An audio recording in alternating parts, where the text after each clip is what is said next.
தடவியல் போலீஸார் வந்திருக்கணும். அதை பார்வையிட்டு மக்கள் வந்து பார்வையிட்டு. நான் உங்கள் கேடி பாரதி. நாங்கள் இன்றைக்கு நிற்கிறது சுட்டதீவு கடற்கரை. இது வந்து எங்கேருந்து வருதுன்னு இந்த பாதை ஊரியான கலவரணும். இந்த பாதைக்குள்ளே வந்திருக்கிறோம். இங்கே வந்து ஒரு இனம் தெரியாத நபர்ற ஒரு சடலம் கிடக்குது. இப்போ இதுவரைக்கும் யாரென்று அடையாளம் காண முடியாத நிலையில் இருக்குன்னு சொல்லினோம்.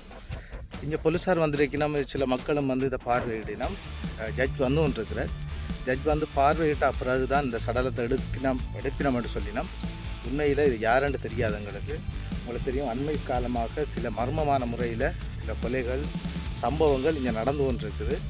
அந்த அடிப்படையில் தான் எதுவும் தற்கொலையா அல்லது கொலையான்றது எதுவுமே தெரியாத நிலையில் இந்த சடலம் இருக்குது. நான் நினைக்கிறேன் நான் குறைஞ்சது ஒரு 10 நாள் கடந்த ஒரு சடலமாக இது காணப்படுது. ஒரு ஆணின் சடலம்.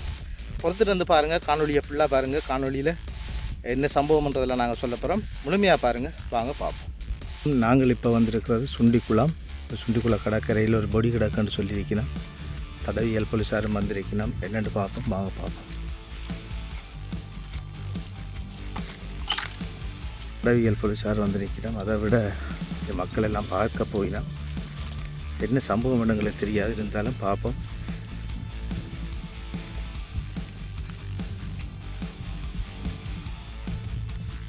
தடவியல் போலீஸாரும் வந்திருக்கணும். அதோட வந்து ஜட்ஜ் வந்து ஒன்று இருக்கிறான்னு சொல்லியிருக்கணும். எப்படி இருந்தாலும் என்னத்துக்கு இந்த கொலை நடந்தது, எப்படி இந்த மரணம் வந்துன்றதெல்லாம் தெரியாது எங்களுக்கு. இனி விசாரணைகள்லாம் தெரிய வருமென்னு நினைக்கிறேன் நான். சரி, நாங்கள் பார்ப்போம், பொறுத்திருந்து பார்ப்போம். இந்த சடலம் என்னென்று உருவாக்கப்பட்டது, என்னென்று வந்தது படத்துலன்றதெல்லாம் நாங்கள் கேட்கப்போகிறோம், பார்ப்போம். பகுதி இளைஞர்களும் வந்து பார்க்குறாங்க இந்த இடத்த. உண்மையில் இது கொலையா அல்லது அவரோட மரணமான்றதெல்லாம் எதுவுமே தெரியாது. இது நான் நினைக்கிறேன் இது ஒரு கண்ணாலைக்கு முதலே நடந்த ஒரு சம்பவமாக இருக்கலாம்.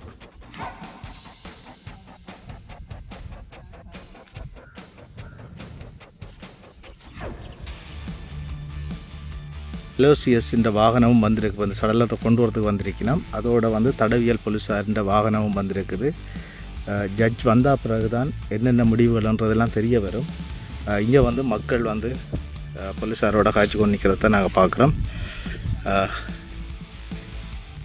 என்னென்ன பிரச்சனை என்னென்னன்றதெல்லாம் எங்களுக்கு தெரியாது. இது ஒரு வறண்ட பிரதேசம். அதுவும் மட்டும் கடும் வெயில், சரியான வெயிலான டைமில் நாங்கள் இந்த இடத்துல நிற்கிறோம். நான் நினைக்கிறேன் நான் குறைஞ்சது இப்போ ஒரு 12 மணி ஆகுது. அந்த டைமுக்காக நிற்கிறேன். சரி, தொடர்ந்து காணொலியோடு இணைஞ்சிருங்க. இந்த சடலம் சம்பந்தமான விடயங்களை நான் உங்களுக்கு சொல்கிறேன். அது மட்டும் இல்லாமல் இங்கே நிறைய ஈச்ச மரங்கள், ஈச்சம்பழங்கள்லாம் கிடக்குது. ஆனால் பிடுங்க முடியாது. நாங்கள் வந்து வேறொரு விடயத்துக்காக வந்திருக்கிறோம்.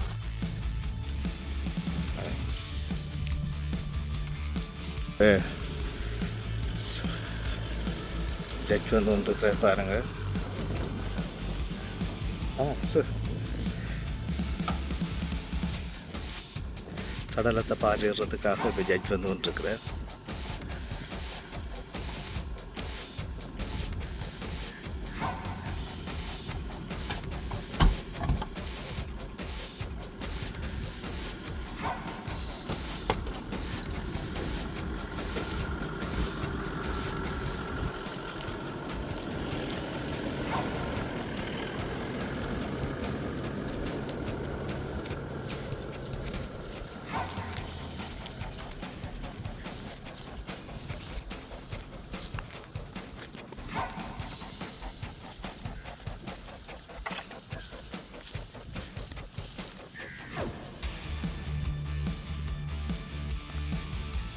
சடலத்தை பார்வையிட்டு அதுக்கான அறிக்கையில் வந்து சேகரித்து கொண்டிருக்கிறார். இந்த பகுதி மக்களும் இந்த இடத்துல வந்து கொண்டிருக்கிறோம்.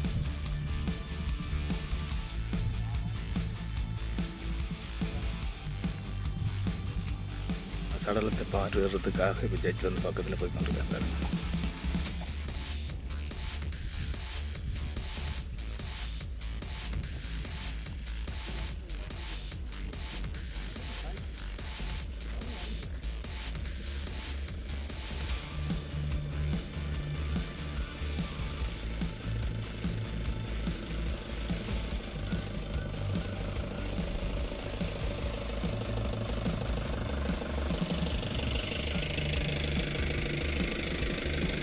வாகனம் வந்து சடலத்தை ஏற்றி கொண்டு வரதுக்காக வாகனம் வந்து இருக்குது. இப்படி இருந்தாலும் இது என்ன நடந்தன்றது ஒருத்தருக்குமே தெரியாது. இப்போ யாருனாலும் ஒரு ஆள் சொன்னால் தான் தெரியும். இப்போ சட்டவாளர் வந்து இதை பார்த்து முடிவை சொன்ன பிறகு தான் இந்த சடலத்தை வந்து கொண்டு போவினோம்னு சொல்லினோம். என்ன நடக்க போகுது, என்ன நடந்தன்றதெல்லாம் பிறகு விசாரணைகள்லாம் தெரிய வரும்.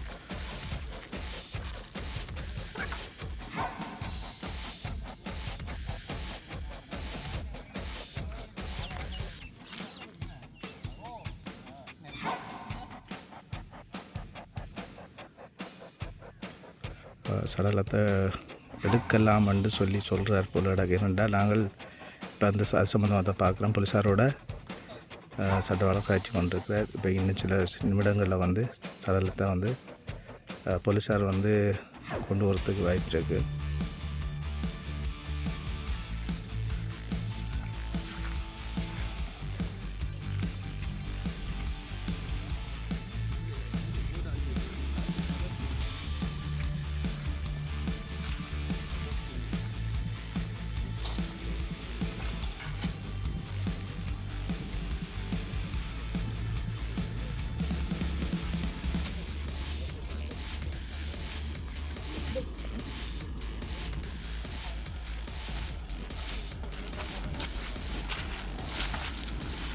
வெள்ளத்தை பார்வையிட்டு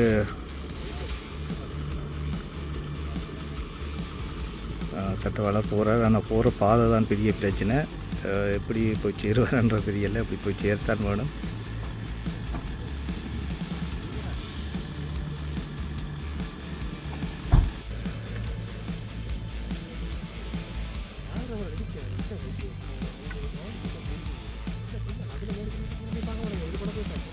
சடலத்தை கொண்டு போயிடும்.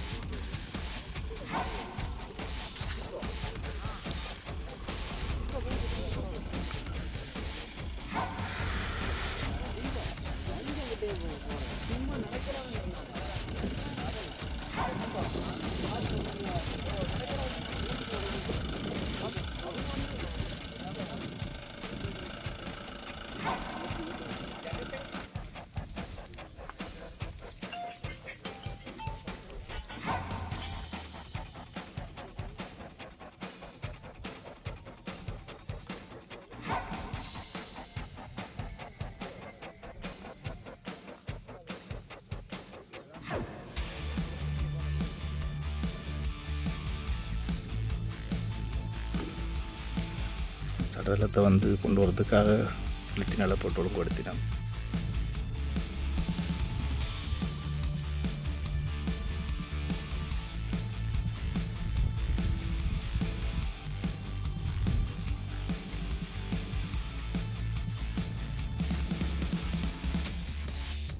பிரதேச மக்கள் வந்து பார்வையிட்டு கொண்டிருக்கணும். சடலத்தை வந்து பொலித்தீனில் போட்டு ஏற்றுறாங்க. மலைச்சாலை இந்த அலோசியஸ் மலைச்சாலை வாகனத்தெலாம் ஏற்றின பாருங்க.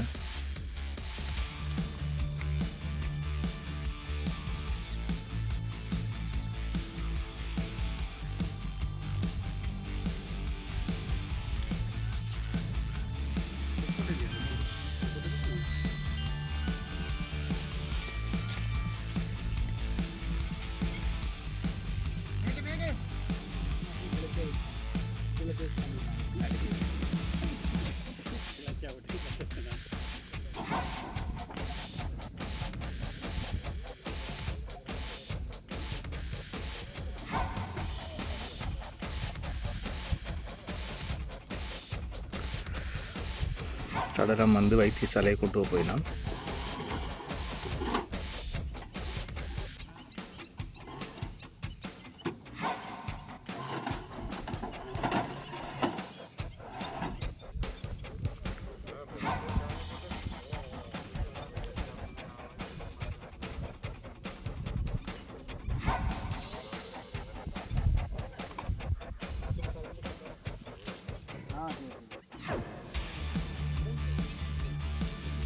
சடலத்தை வந்து எடுத்துக்கொண்டு வாகனம் ஹாஸ்பிட்டலுக்கு கொண்டு போதா அல்லது கோட்ஸுக்கு போகுதான்னு தெரியல எனக்கு. ஹாஸ்பிட்டலுக்கு போய் தான் கோட்ஸுக்கு போகும் நினைக்கிறேன்.